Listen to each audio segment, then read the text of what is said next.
Hey credit warriors, Credit Shuffle here, and welcome back to the most exciting credit card channel on YouTube. If you're new, why not consider subscribing? We upload credit card tips and tricks, how to improve your credit almost every day. But let's get down to the topic of this video, and that is which authorized user card is going to help you build your credit the best. Now in this video, we're not talking about which authorized user card is going to give you the best benefits, like airport lounge access and all that. That would be nice, wouldn't it? We'll probably cover that in another video, but we're talking about building credit here. Which authorized user card is going to help you build your credit the best? So first of all, if you don't know what an authorized user card is, it's basically if you have a credit card, the account's in your name, and you ask for an additional card that has someone else's name on it, but it's still linked to your account. You give that card to that person, maybe a family member or whatever, and basically they spend money on your account. The money, they spend money on your account, so they're spending your money. They're not legally obliged to pay it back. It's your responsibility to pay it back, but basically they benefit from it because that account shows up on their credit score. And as long as the account's in good standing with on-time payments and everything, all that history will show up on their credit score too. So it can help them build their credit. Who would this be useful for? Well, parents can do it for their kids growing up. So by the time they are 18, they already have a bit of a credit history, and it's going to help them in applying for credit cards and stuff like that. If you're a new immigrant to the country, maybe a colleague or a friend would be willing to do that for you. If you're a little bit, if you feel it's a bit awkward asking someone, hey, could I be an authorized user on your account? Can I spend money on your account? You can say to them, they don't actually have to give you the card. That's also another thing about it. They can chop it up or they can put it in a drawer at home. You do not have to spend on that card, but the on-time payments and the credit history will still show up on your credit report. So don't feel awkward about it if you're just asking a friend. You can reassure them by saying, I'm not going to actually have the card. You can keep it. Let's now look at what criteria this account needs to fulfill. And there's kind of two sections. There's the behavior of the card holder, the primary card holder, and then there's also the attributes of the actual card itself. First, we'll look at the situation with the status of the account of the primary card holder. So the account should have been opened for at least 2 years, okay? Because you want a longer credit history. Obviously, if you are very new to credit, you haven't even got a credit card yourself, the only way is up. You do want to make sure that the account has credit history to get the maximum benefit out of it, okay? In addition to that, the person should have on-time payments, okay? They shouldn't have missed payments in the last 2 years or even a longer period of time if it's been open longer, okay? The account should basically be in good standing like that with on-time payments, no missed payments. And their credit utilization shouldn't be too high. We always recommend credit utilization ideally shouldn't go over 30%.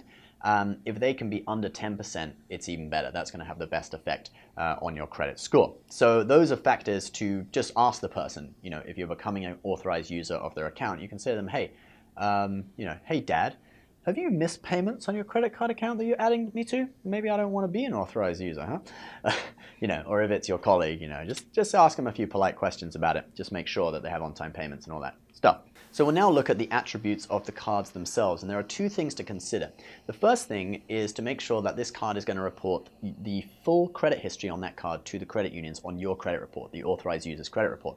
Now, notably, American Express does not report the full history. It just reports from the time that you became an authorized user on your credit report. So this might not matter to you so much if you're brand new, but I read a story on a MyFICO forum this morning of a guy who he had been doing credit repair, rebuilding his credit. He already had a couple of basic, credit builder credit cards, and his wife put him as an authorized user on an American Express card, thinking that it would help, build his credit faster.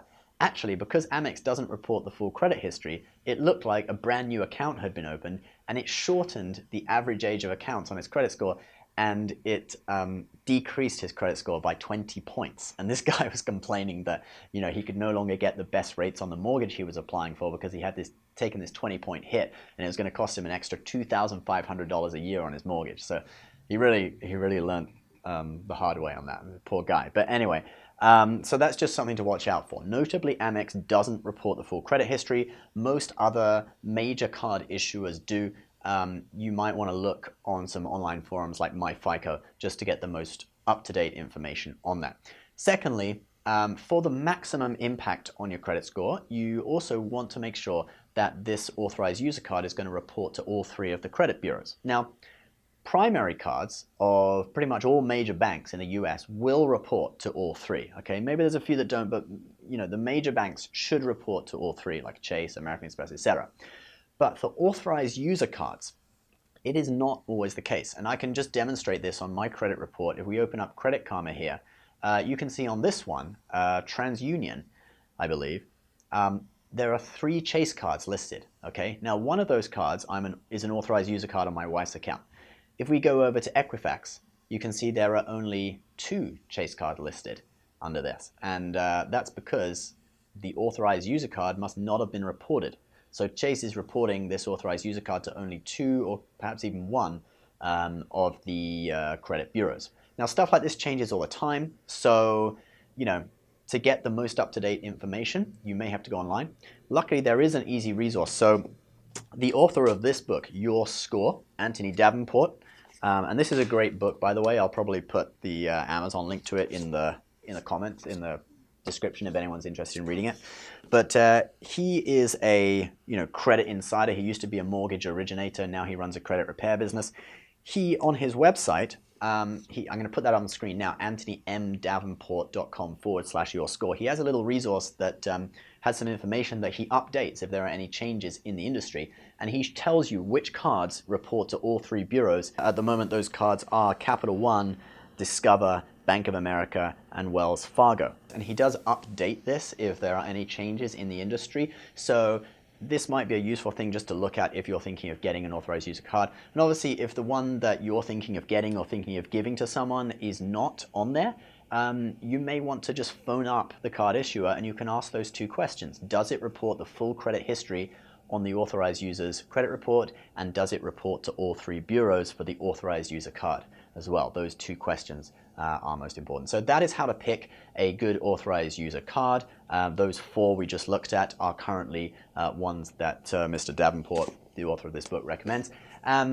Lastly, I'd like to talk to you guys about a few things. So first of all, we have Credit Shifu wallets and the new RFID blocking cases coming this evening. So they probably will go on sale tonight. These are the small minimalist wallets. I unfortunately don't have the traveler wallets yet. They're coming in about 2 weeks. We've got several hundred of them on order, okay, because we just had such a backlog and so many people have been sending me questions like, hey, when are the wallets coming, when are the wallets? Some people, it's like they've given up. They just send me one word, wallets, question mark. Yeah, it's like, oh, I know guys, I'm frustrated too. I really, I know you want to get them. One guy even said that he'd got one for Christmas and he really liked it and he'd lost it and he wants to buy another one. I was like, oh yeah, sorry man, they're coming soon. But anyway, they should be going on sale tonight. If not tonight, it'll be tomorrow, but hopefully tonight. I will put a post online when they do. You can also join our Facebook page, facebook.com/thecreditshifu, and we'll definitely be posting on there when they go on sale. Secondly, I also want to ask you guys about some future products, okay? Because, we've been selling wallets. I've also kind of kicked around the idea of doing a paid credit building course, credit building and credit repair course. Actually, this video, and this is why I'm talking about it, because this video was originally kind of knowledge that I had sort of prepared for that course. And I've been doing a lot of research. I've read loads and loads of books, like this is one of the ones I've read. And I'm just wondering if people want that, whether people would pay, say, 20 or 30 bucks. This isn't going to be Ty Lopez prices, all right, $1,000 for a course that lasts like an hour and a half. No way. It would be affordable, and it would be very targeted and sort of progressive. And I'm just wondering if people want that, If there's not sufficient interest and people think that there's already so much information available out there online for free, then I'm not going to do it. There's not really any point, I'll just consider trying out new products like new wallets, etc. So that's another thing I want to ask people, like would you be interested in like a Credit Shifu t-shirt, or if we were to do a sort of luxury version of the wallet, because our wallets, they are nice. The leather is imported from Italy and stuff like that, but it's an affordable price. It's $28 or $18. It's not like what you would class as a luxury wallet. If we were to do a luxury product, maybe $150, would people be interested in that? So yeah, leave your comments below. Would you be interested in a credit course? Would you be interested in a t-shirt? Or would you be interested in a more luxury product, luxury wallet, or some other kind of product? So just leave your ideas below. We'd love to hear them. I'm always trying to do what's best for the fans, like make a product that people actually want, not just a product that is designed to take the money out of your wallet and put it into mine. So, the criteria it has to be good quality, has to have a reasonable price, and people actually have to want it. Okay, guys, thank you so much. I'm going to shut up now and stop talking. As always, please subscribe if you're new, and we will see you probably tomorrow with more credit card tips and tricks. Bye-bye.